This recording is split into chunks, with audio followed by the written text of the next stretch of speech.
마태복음 13장 31절부터 33절까지 말씀이요.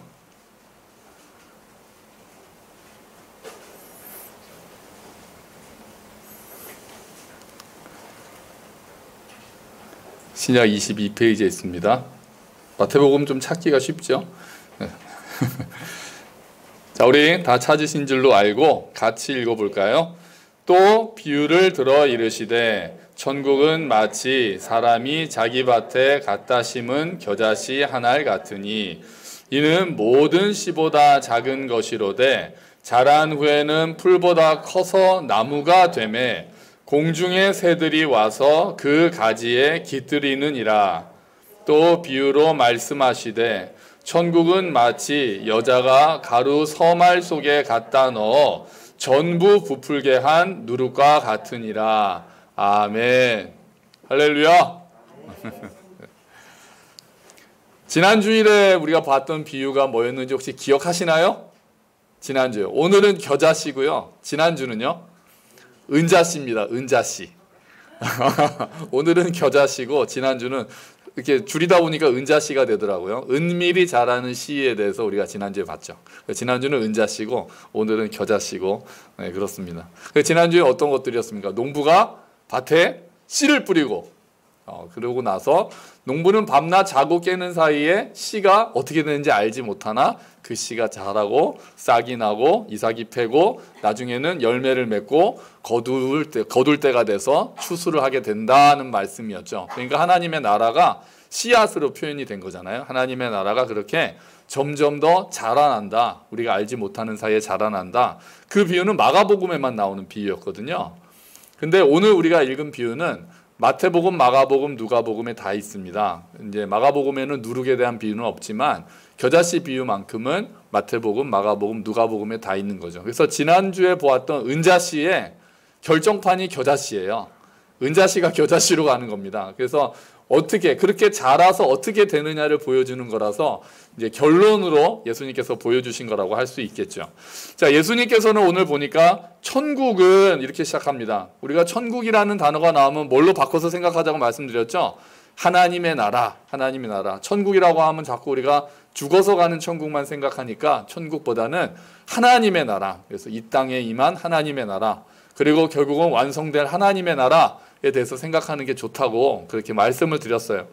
그 천국은, 하나님의 나라는 사람이 자기 밭에 갖다 심은 겨자씨 한 알 같으니, 겨자씨는 제가 아직 보지는 못했습니다만 그렇게 작다고 하더라고요. 그러니까 우리가 깨보다도 작아서 그냥 후 불면 휙 날아갈 정도로 아주 작은 거라 그래요. 물론 더 작은 씨앗도 있지만 당시에는 겨자씨다, 겨자씨 같다 그러면 굉장히 작다라는 의미를 가지고 있었기 때문에요. 예수님께서도 이렇게 말씀하시죠. 너희가 겨자씨만한 믿음이 있더라도 이렇게 말씀하시잖아요. 굉장히 작다는 거죠. 우리나라는 보통 아주 작다는 거 하면은 뭐만 하다라고 그러죠? 콩알만 하다도 있고 좁쌀만 하다도 있고 이제 그런 의미가 되는 것 같아요. 당시의 사람들한테 겨자씨만 하다 그러면 아주 작은 거를 이제 의미하는 것 같아요. 그래서 천국은 그런 겨자씨와 같다. 이 얘기는요, 사실 듣고 있던 사람들의 고정관념을 깨는 말씀이었어요. 왜냐하면 사람들은 하나님의 나라, 그 당시 사람들은 하나님의 나라, 메시아가 오실 거라고 기대하고 있었던 사람들, 하나님의 나라가 이 땅에 임할 것이라고 생각하던 사람들은 하나님의 나라가 빠바밤 하면서 올 줄 알았거든요. 천지가, 어떤 사람들은 야, 천지가 개벽하고 새하늘과 새 땅과 같은 게 진짜 막 완전히 그렇게 올 거다라고 생각하는 사람들이 있었고요. 또 정치적인 메시아를 기다리고 있었던 사람들은 이제 로마의 압제로부터 우리가 구원을 받고 독립하고 해방되고 다윗 왕과 같은 인물이 나타나서 다윗과 솔로몬 시대의 그 영광, 다윗 왕조가 있었던 그 영광을 우리 이스라엘이 다시 회복하게 될 것이다. 그런 메시아를 기다리고 있었고, 그런 천지개벽을 기다리고 있었고, 그런 하나님의 나라를 기다리고 있었단 말이에요. 그런데 어느 날 갑자기 예수님께서 두둥 하고 나타나셨죠. 예수님께서 나타나셔서 때가 찼고 하나님의 나라가 가까이 왔으니 회개하고 복음을 믿어라 이렇게 말씀하셨어요. 그러고 나서 하나님의 나라가 임했다라는 증거로 예수님께서 귀신을 쫓아내시고 사람들 막 병을 낫게 하고 나중에는 막 물고기 5마리하고 보리떡 물고기 2마리죠. 물고기 2마리하고 보리떡 5개로 5천 명이 넘는 사람을 먹이시고 그런 일들, 그런 기적들을 막 행하셨단 말이에요. 그러니까 사람들이 우와! 하나님 나라가 임했구나! 제자들이 얼마나 놀랬겠어요. 귀신을 쫓아내는 장면을 보면서 얼마나 놀랬겠어요. 그 제자들이 자기 걸 다 버리고 다 예수님을 따를 수 있었던 거예요. 메시아가 왔으니까. 이제 하나님의 나라가 임했으니까 그렇게 따를 수 있었단 말이에요. 그런데 그게 그렇게 생각만큼 그렇게 커지지 않았어요. 그렇게 생각처럼 하나님의 나라가 금방이라도 세상이 뒤집어지지 않을까라는 기대를 하고 나중에 자리 싸움도 하잖아요. 예수님께서 결국은 왕권을 회복하실 건데 그때 내가 오른편에 앉고 왼편에 앉니 나는 좀 높은 자리에 앉게 하느니 이런 거를 청탁을 할 정도로 기대가 컸단 말이에요. 그런데 생각보다 그러지 않고 예수님의 말씀을 듣고는 어렵다면서 물러서는 사람들도 있고 당시 기득권층이나 또 그 권력을 갖고 있었던 사람들은 예수님에 대해서 오히려 적대하는 사람들이 많이 나오고 로마의 압제는 여전히 공고해서 변화가 없고 그러니까 어쩌면 제자들은 실망을 했을지도 몰라요. 사람들이 예수님을 왕으로 삼으려고 하잖아요. 오병이어 기적을 하시니까 왕으로 삼으려고 하시는데 예수님은 떠나시면서 내가 생명의 떡이다 이런 말씀하시니까 아유 말씀이 너무 어렵네. 사람들이 막 떠나가고 그런 일들이 생긴단 말이죠. 메시아로 오셨는데 생각만큼 그렇게 강력하게 임하지를 않고 있다는 거예요. 세상이 그렇게 뒤집어지지 않았어요. 그래서 어쩌면 제자들은 실망하고 있었을지도 몰라요. 하나님의 나라가 임했고 분명히 예수님을 통해서 본 것 같은데 이게 이렇게 더 폭발적으로 해서 이 나라를 뒤집을 정도가 되지 않고 이렇게 작은 모습으로 남아있는 게 맞을까? 오히려 높은 사람들은 계속해서 거부하고 세리나 죄인 이런 사람들만 데리고 다니면서 이렇게 가는 게 흘러가는 것이 맞을까? 그렇게 이대로 끝나는 건 아닐까? 그냥 변방에서 작게 끝나는 것은 아닐까? 실망했을지도 몰라요. 그런 그들에게 예수님께서 이 말씀을 하시는 거예요. 천국은 얘들아 천국은 그렇게 오지 않았어. 하나님의 나라는 그렇게 두둥 빠밤 빠바바밤 하면서 그렇게 임하지 않고 사람이 자기 밭에 갖다 심은 겨자씨 너희가 알고 있는 그 작은 겨자씨처럼 하나님의 나라가 오는 거야. 이렇게 말씀하시는 거예요. 자, 반대쪽의 사람들은 또 하나님의 나라가 왔다는 예수님의 말씀을 보면서 코웃음 치고 있었어요. 처음엔 좀 긴장했을지도 몰라요. 사람들이 막 예수님한테로 몰려가니까. 그런데 몰려드는 사람들 보니까 그들이 볼 때는 아주 보잘것없는 사람이었단 말이에요. 예수님부터. 만약에 메시아가 온다면 예루살렘에서 나타나야 되지 않겠어요? 뭔가 좋은 가문에서 나타나야 되지 않겠어요? 장군과 같은 사람이 나타나야 되지 않겠어요? 근데 그러지 않았단 말이에요. 어디서 목수일 하던 사람이 시골의 총각이 갑자기 나타나더니 하나님의 나라가 왔다고? 그래서 기득권자들이 볼 때는 높은 사람들이 볼 때는 그 당시 지배하고 있었던 사람들이 볼 때는 아주 우스운 무리가 돼 있는 거죠. 그리고 제자라고 데리고 다니는 사람들은 어부 세리 이런 사람들 데리고 제자랍시고 12명 데리고 다니면서 거기 따르는 사람들은 또 세리의 무리들 또 창녀들 죄인들 이런 사람들을 데리고 다니면서 하나님의 나라가 임했다라고 말하는 예수님의 모습을 보고 비웃었을 거라고요. 그 대적하고 무시하고 야 하나님의 나라가 너희들 같은 무리들한테서 하나님의 나라가 임했다라고 어떻게 말할 수 있냐. 나중에 그래서 십자가에 예수님께서 달리실 때 그렇게 막 비웃잖아요. 자기나 구원해 보라지. 그렇게 이야기하잖아요. 하나님의 아들이라면서 하나님의 나라가 왔다면서 자기나 구원해 보라지. 그들은 계속해서 그렇게 하나님의 나라가 임했다라는 예수님의 말씀을 무시하고 있었을 거예요. 그런 사람들한테도 예수님은 동일하게 말씀하시는 거예요. 너희들 우리가 작다고 우리가 비천하다고 우리가 보잘것없다고 해서 너희가 무시하느냐. 하나님의 나라는 이렇게 임하는 거다. 하나님의 나라는 이렇게 보잘것없이 시작하는 거다. 이렇게 작은 곳에서 시작하는 거다. 예수님께서는 적은 무리여 두려워 말라 이렇게 말씀하시거든요. 누가복음에서. 작은 무리에서 하나님의 나라를 고대하는 그 한 사람에게서부터 그렇게 하나님의 나라는 시작하는 거다. 예수님께서는 말씀하고 계시는 거예요. 그런 겨자씨가 자라나서 어떻게 된다고 하십니까? 불보다 커서 나무가 되어 공중의 새들이 그 가지에 깃들이게 된다라고 오늘 예수님께서 말씀하세요.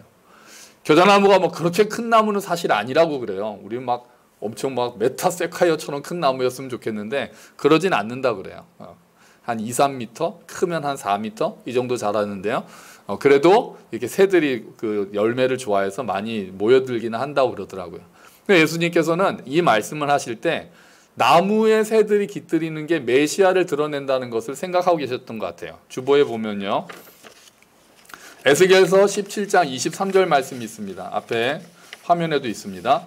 내가 그 가지를 이스라엘의 높은 산 위에 심으면 그 가지가 무성해지고 많은 열매를 맺어 큰 백향목이 될 것이다. 온갖 새들이 그 나무의 둥지를 틀고 나뭇가지 사이에 보금자리를 만들어 살 것이다. 아멘. 에스겔서에서 예언하고 있는 그 새로운 왕국, 결국 세워질 메시아로 인한 왕국에 대한 예언이거든요. 그 예수님께서는 이 예언을 생각하고 계셨을지도 몰라요. 그래서 좀 과장법도 사용하시는 거죠. 겨자가 그렇게 백향목처럼 크지는 않겠지만 온갖 새들이 깃들인다 이렇게 말씀하시는 거예요. 메시아의 비전을요. 하나님의 나라는 그래서 어떻게 됐습니까? 하나님의 나라는요. 처음엔 계속 미미했어요. 막 커지지 않았단 말이에요. 하나님의 나라는 계속 미미했고 결국 그 사람들이 계속해서 죄인들, 세리들, 이런 어부들, 이런 사람들이 계속해서 그냥 바람을 일으키면서 왔지만 결국은 어떻게 됐습니까? 예수님이 십자가에서 죽으셨습니다. 사람들이 다 떠납니다. 제자들도 흩어집니다. 하나님의 나라가 임했다라고 말씀하신 당사자인 예수님이 죽으셨단 말이에요. 그 제자들도 다 흩어져서 도망가 버렸단 말이에요. 하나님의 나라가 임한 게 아닌 것처럼 되는 거죠. 사람들이 얼마나 실망했겠어요. 또 어떤 사람도 얼마나 비웃었겠어요. 하나님의 나라가 왔다더니 그런 게 하나님의 나라냐? 그렇게 생각했을 거란 말이에요. 그런데 예수님께서 부활하시고 오순절에 성령이 임하시고 나서 그 나라가 왕성하게 드러나기 시작합니다. 때가 참에 하나님의 나라가 드러나기 시작합니다. 한 번에 3,000명의 사람이 복음을 받아들이는 놀라운 일이 일어나죠. 5,000명이 한꺼번에 세례를 받는 일들도 일어납니다. 예루살렘에서 시작해서 사마리아로 복음이 전파되고 또 바울 사도와 같은 여러 제자들의 열정에 힘입어서 유럽에까지 퍼지게 됩니다. 그 퍼지는 과정이 나타난 성경이 사도행전이죠. 근데 사도행전 마지막엔 또 어떻게 끝날까요? 오늘 또 주보에 보시면 사도행전 마지막 장면이 있습니다. 사도행전 28장 30절 31절 말씀인데요. 바울은 자기가 얻은 새 집에서 꼭 2해 동안 지내면서 자기를 찾아오는 모든 사람을 맞아들였다. 그는 아무런 방해도 받지 않고 아주 담대하게 하나님 나라를 전하고 주 예수 그리스도에 관한 일들을 가르쳤다. 아멘. 지금 바울이 어디에 있다고요? 자기가 얻은 새 집이라고 말하는데요. 그러니까 이건 일종의 가택연금입니다. 그러니까 공식적으로는 로마 감옥에 있는 거예요. 그런데 이 당시에는 그러니까 아직은 그 나중에 갇힌 그런 감옥처럼 심한 감옥은 아니고 가택연금과 같은 상태로 지금 재판을 기다리고 있는 상황이에요. 그러니까 죄수의 신분으로 끌려갔거든요. 사도행전에 보면 마지막에 바울이 로마 황제에게 재판을 받기 위해서 죄수의 신분으로 끌려간단 말이에요. 그리고 거기에 갇혀 있어요. 거기에 갇혀서 2년을 기다리고 있는 거예요. 그 안에서 뭘 했다고요? 찾아오는 사람들에게 하나님 나라를 전했다고 그래요. 바울은 갇혀 있지만 하나님의 나라는 갇혀 있지 않은 거죠. 그 사람들을 통해서 하나님의 나라가 전파되고 밖으로 퍼져나가고 있었다는 거예요. 이때 바울의 모습을 보면서 한 100년, 200년 지나면은 로마가 완전히 하나님의 나라로 덮이겠구나 생각한 사람이 있었겠습니까? 감옥에 갇혀서 그냥 거기서 조그맣게 찾아오는 사람들 1대1로 몇 명 찾아오면은 하나님의 나라가 왔습니다. 여러분 하나님의 나라가 이런 겁니다라고 얘기하는 바울을 보면서 결국 이게 정말 이 하나님의 나라가 로마를 뒤집어 버릴 거다라고 생각한 사람이 있었겠어요? 없죠. 감옥에 갇힌 그 초라해 보이는 어떤 사람, 하나님의 나라를 열심히 전하긴 하지만 그 초라해 보이는 사람의 그 말씀들이 하나님의 능력으로 그렇게 퍼져갈 거라고 생각한 사람이 누가 있었겠어요? 그런데 그 하나님의 나라가 그 셋집에서 거기를 거점으로 또 퍼져나가기 시작하고 나중에는 로마를 완전히 다 덮어버리는 일이 일어났단 말이에요. 우리나라는 어때요? 겨자씨처럼 시작했다가 큰 나무가 된 곳이 또 우리나라가 그렇지 않습니까? 유교적 전통과 무속신앙이 꽉 자리 잡고 있었던 나라, 거기에 선교사들이 들어와서 복음을 전했어요. 하나님의 나라를 전했단 말이에요. 그때 하나님의 나라를 받아들인 사람들이 주로 어떤 사람들이었습니까? 서자들. 당시의 사회에서 인정받지 못했던 여성들, 또 천민들, 그런 사람들이 주로 복음에 반응했어요. 양반들이 볼 때 얼마나 또 오합지졸로 보였겠어요. 예수님을 따라다니는 사람들이 그랬듯이 처음에 이 땅에서도 복음을 받아들이는 사람들은 그렇게 사회에서 인정받지 못하고 사회에 대한 불만이 있고 자기에 대해서 자존감이 높지 못하고 이런 사람들이 복음을 받아들였단 말이에요. 그 사람들이 하나님 나라를 꿈꾸기 시작했단 말이에요. 그런데 어떻게 됐어요? 그러고 나서 100년 남짓 사이에 1000만 명이나 되는 사람이 예수를 믿게 됐습니다. 1000만 명이나 되는 사람들이 하나님이 이 땅을 다스리신다라고 고백하게 됐단 말이에요. 그 당시에 누가 100년만 지나면 이 복음이 이 예수 믿는 사람들이 이 땅을 뒤덮을 거다라고 생각한 사람이 누가 있었겠어요? 그들이 볼 때는 겨자씨 같은 모임이었단 말이에요. 겨자씨 같은 운동이었단 말이에요. 그런데 그것들이 점점 자라서 지금 우리가 보듯이 엄청나게 나무가 돼서 자라 있는 겁니다.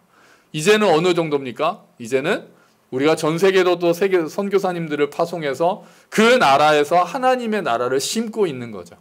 여러분, 그 나라에서도 우리가 돕고 있는 선교사님들 계시잖아요. 이슬람권에 계시는 선교사님들 지금 얼마나 힘드시겠어요. 복음 전하는 게 얼마나 힘들어요. 하지만 그 나라에서 심고 계시는 하나님의 나라가 겨자씨처럼 보일지라도 또 언젠가 우리가 생각지 못한 때가 차면 하나님의 나라가 무성해져서 또 많은 새들이 거기에 깃들일 날이 오게 될 줄로 믿습니다.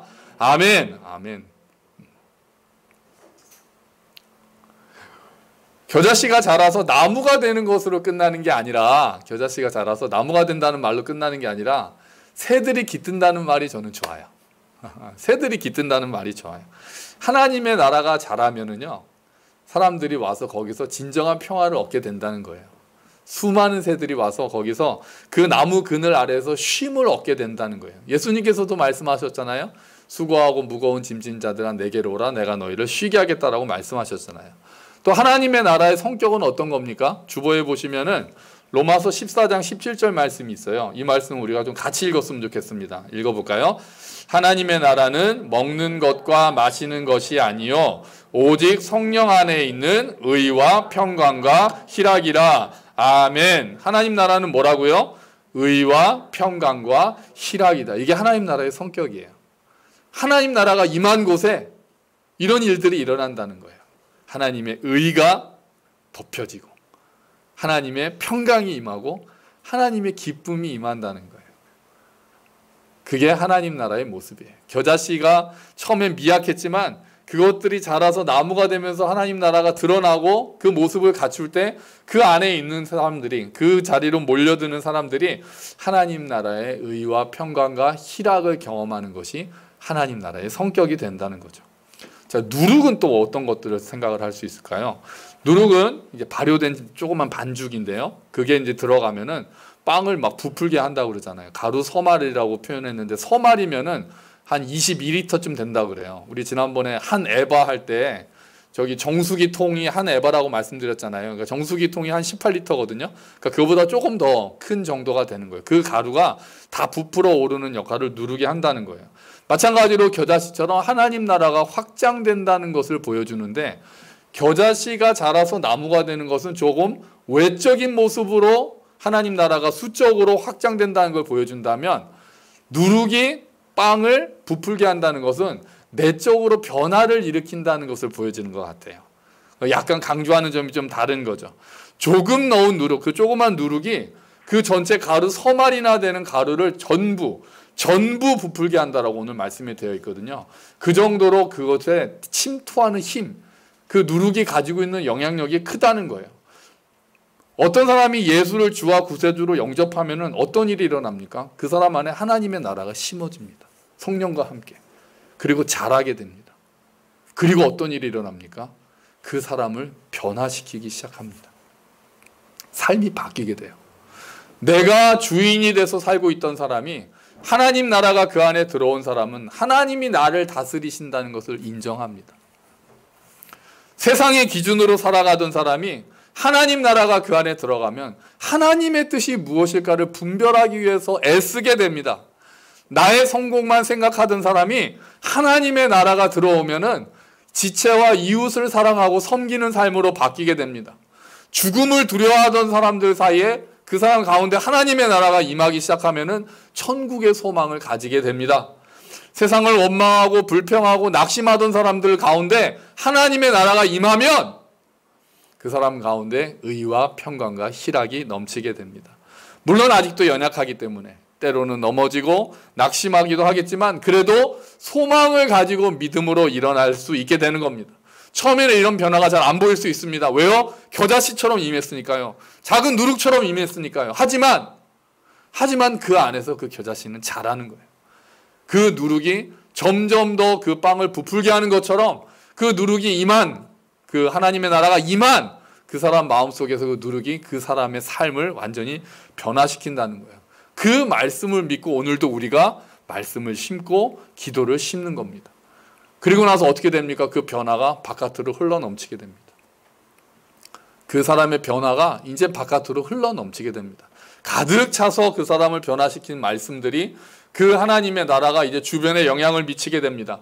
그런 사람들이 가는 곳이 어두웠던 곳이 밝아지기 시작합니다. 더러웠던 곳이 깨끗하게 되고 거룩하게 되는 일이 일어납니다. 미움과 다툼이 있던 곳에 그 사람들이 임하면 화해와 평화가 임하게 됩니다. 낙심과 절망이 있던 곳에 소망과 꿈이 생기게 됩니다. 그게 하나님 나라가 누룩처럼 세상을 변화시키는 방법이에요. 우리나라에 복음이 처음 들어왔을 때 그런 일이 일어났던 거예요. 아까 서자나 천민이나 여성들이 복음을 받아들이고 하나님의 나라에 반응했다 그랬잖아요. 그래서 어떻게 됐습니까? 천민들이 교회 안에서 우리도 사람이구나라는 그 자존감이 세워지기 시작합니다. 여성들이 교육을 받기 시작합니다. 사람들이 미신에서 벗어나기 시작합니다. 하나님의 나라가 세상을 바꾸는 거죠. 미약하게 시작했던 하나님의 나라가 점점 더 세상을 바꿔가는 거죠. 지금도 하나님의 나라는 눈에 보이지 않지만 세상 곳곳에서 자라나면서 세상을 바뀌고 있음을 믿습니다. 세상을 바꿉니다. 하나님의 나라는 누룩이 빵을 변화시키고 부풀게 하는 것처럼 하나님의 나라가 임한 사람들의 삶이 변하고 그 사람들을 통해서 하나님의 나라가 확장되면서 이 땅 곳곳을 변화시키고 있는 겁니다. 우리 눈에는 보이지 않지만 은밀하게, 누룩이 눈에 보이지 않지만 빵을 부풀게 하는 것처럼 은밀하게 임한 하나님의 나라가 조용히 침투해서 그 영향력을 가지고 세상을 변화시키고 있는 거죠. 우리가 바로 이제 누룩과 같은 사람이 되는 거예요. 하나님의 나라가 심어진 우리들이 변화시키는 사람이 되는 거예요. 걸어다니는 하나님의 나라가 되는 거예요. 예수님이 그러셨듯이. 예수님이 천국이 임했다는 것, 하나님의 나라가 임했다는 것을 말씀하시고 예수님이 가는 곳에 사람들이 해방되는 일이 일어났듯이 이제 우리가 그 역할을 담당해야 되는 거죠. 우리가 가는 곳에 평화가 임하고 기쁨이 임하고 하나님의 의가 임하는 일들이 일어나야 되는 겁니다. 여러분, 예수님은 확신을 가지고 겨자씨와 누룩의 비유를 말씀하셨어요. 막 실망하고 있는 사람들한테, 또 때로는 무시하는 사람들한테 확신을 가지셨어요. 예수님께서는 보고 계셨던 거예요. 나무를 보고 계셨던 거예요. 부풀어 오른 빵을 보고 계셨던 거예요. 그리고 예수님께서는 오늘 우리에게도 같은 눈을 가지고 있으라고 말씀하세요. 하나님 나라가 미약해 보이냐? 복음이 힘이 없어 보이냐? 변화가 없는 것 같이 보이느냐? 아니다. 너희가 지금까지 경험했던 것처럼 하나님의 나라는 지금도 여전히 자라고 있다. 하나님의 나라는 지금 이 빵을 부풀게 하고 있다. 제자들은 그 말씀의 위로를 얻었을 거예요. 그리고 다시 한번 희망을 가지고 소망을 가지고 열심히 복음을 전파할 수 있었을 거예요. 우리도 이 말씀으로 위로를 얻는 거예요. 우리가 지금 다 비록 작아 보이지만 하나님께서 우리 안에서 하나님의 나라를 자라게 하고 계시는 줄로 믿습니다. 아멘. 우리가 매일 조금씩 묵상하는 말씀들이 때로는 하기 싫기도 하고 기도하기 싫기도 하고 하지만 그 말씀들, 그렇게 또 우리 아이들과 나누는 말씀들이 우리 안에서 자라나고 있음을 믿습니다. 우리 마음 안에서 또 우리 자녀들 안에서 자라고 있음을 믿습니다. 그 말씀을 믿고 겨자씨와 누룩의 비유의 말씀을 믿고 우리는 또 말씀을 심는 거예요. 기도를 심는 거예요. 사랑을 심는 거예요. 그렇게 해서 그것들이 자라나게 될 것이다. 우리가 소망을 가지고 믿음을 가지는 거죠. 우리들의 기도와 사랑으로 인해서 여러분 우리 가정에 복음이 퍼지게 될 줄로 믿습니다. 지금 믿지 않는 배우자, 믿지 않는 자녀들, 믿지 않는 부모님 때문에 눈물로 기도하고 계시는 분들, 하나님의 나라가 그곳에 심어지고 그 복음이 그 가정을 덮기를 주의 이름으로 축원합니다. 믿음이 없는 것 같은 우리 아이들 마음속에서 이제 예배 억지로 와 있고 그냥 간에 만해가지고 아침마다 다투고 좀만 늦게 일어나면 가기 싫다고 말하고 하는 그런 아이들 마음속에도 우리가 눈물로 말씀을 심고 있는 한 그 말씀이 그 안에서 열매를 맺고 하나님의 나라가 자라고 겨자씨가 나무가 되듯이 누룩이 빵을 부풀게 하듯이 그 아이들의 인생 가운데서도 하나님의 나라가 아주 무성하게 될 줄로 믿습니다. 우리 교회도 비록 작아 보이지만 이곳이 점점 더 자라고 많은 새들이 나무에 깃들여서 진정한 쉼을 얻는 일들이 일어날 줄로 믿습니다. 여러분, 하나님이 일하십니다. 하나님이 일하십니다. 우리보다 하나님이 더 열심히 있으시고 하나님이 일하고 계십니다. 선교사님들도 하나님의 선교라는 주제가 너무나도 이제 강해지고 있습니다. 선교사님들의 고백이 그거잖아요. 내가 하는 것 같았는데 하나님이 하시더라. 이게 다 선교사님들의 고백 아니에요? 세계에서도 하나님의 나라는 중단되지 않습니다. 무신론자들이 더 많아지는 것 같죠? 기독교는 점점 더 욕을 먹는 것 같죠? 우리가 보기에는 점점 교회가 쇠퇴하는 것 같죠? 교인들이 주는 것 같죠? 그럴지라도 교인들이 줄어드는 것처럼 보일지라도 아니요, 하나님의 나라는 줄어들지 않습니다. 하나님의 나라는 점점 더 확장되고 있습니다. 우리가 모르는 그곳에 하나님의 나라가 임하고 하나님의 나라가 그곳을 변화시키는 일들이 세계 곳곳에서 지금도 일어나고 있는 겁니다. 하나님의 나라는 결국은 조용히 자라나서 결국 지금보다도 온 세상을 덮을 날이 오게 될 줄로 믿습니다. 여러분, 그래서 우리가 소망을 가지고 다시 말씀을 보는 거예요. 지난주에 읽었던 말씀인데요. 주보에 보시면은 시편 126편 5절 6절 말씀이 있습니다. 우리 오늘도 다시 한번 읽어볼까요? 눈물을 흘리며 씨를 뿌리는 자는 기쁨으로 거두리로다. 울며 씨를 뿌리러 나가는 자는 반드시 기쁨으로 그 곡식단을 가지고 돌아오리로다. 아멘. 아멘. 여러분, 이런 확신을 가지고 오늘도 낙심하지 않고 하나님의 일하심을 의지하고 소망으로 인내하면서 씨를 뿌리는 저와 여러분이 되시기를, 소망을 가지고 하나님의 나라를 꿈꾸면서 기쁨을 누리는 저와 여러분이 되시기를 주의 이름으로 축원합니다. 아멘. 우리 같이 기도하죠. 하나님이 일하십니다. 지금 미약해 보이는 겨자씨, 아주 작아 보이는 누룩이 나무가 되고 빵을 부풀게 하고 변화시키듯이 하나님의 나라가 자라서 우리를 변화시키고 세상을 변화시킬 줄로 믿습니다. 주님, 우리가 그 겨자씨 같은 믿음을 가지고 또 심는 자들이 되게 하여 주시옵소서. 우리 같이 기도하겠습니다. 아버지,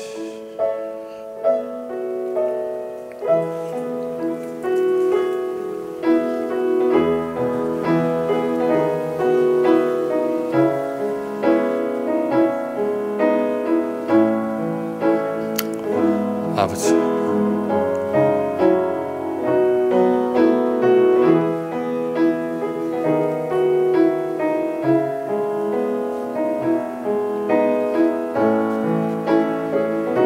도와주시옵소서. 감사합니다. 심어주셔서 감사합니다. 심어주셔서 감사합니다. 주여,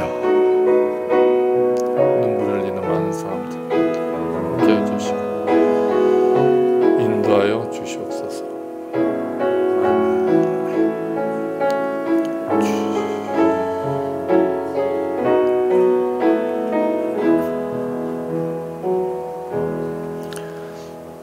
하나님, 감사합니다. 하나님의 나라가 곧 임해서 거대하게 밀려 들어올 것처럼 생각하고 있던 제자들, 어쩌면 많이 실망했을지도 모르는 제자들에게 하나님 나라가 그렇게 오는 것이 아니다. 눈에 보이지 않게 온다. 겨자씨처럼 온다. 누룩처럼 온다. 하지만 그것이 나무가 되어서 새들이 깃들이도록 큰 것이 되고 빵을 부풀어 오르게 하는, 그렇게 모든 것들을, 세상을 변화시키는 힘이 있다고 말씀하신 예수님, 오늘 우리에게 이 말씀을 주셔서 감사합니다.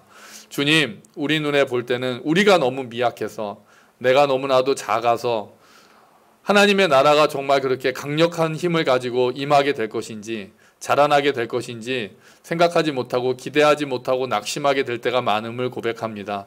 변화없는 나 자신 때문에, 또 변화없는 우리 가족 때문에, 변화없는 교회 때문에 하나님 답답할 때도 있고 또 소망을 잃을 때도 있었음을 고백합니다.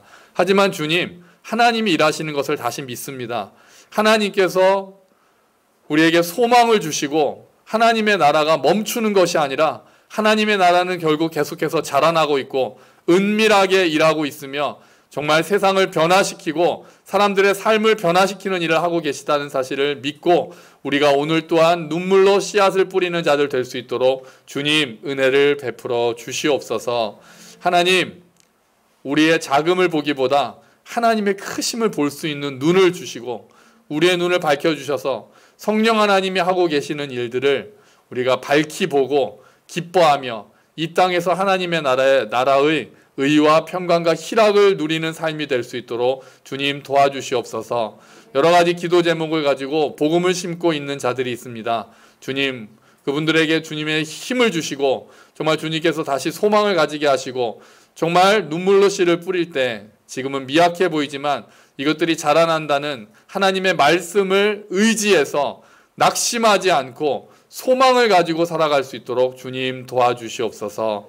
감사합니다. 주님이 모든 말씀 예수 그리스도의 이름으로 기도합니다. 아멘. 다 함께 자리에서 일어서셔서 주기도문 찬양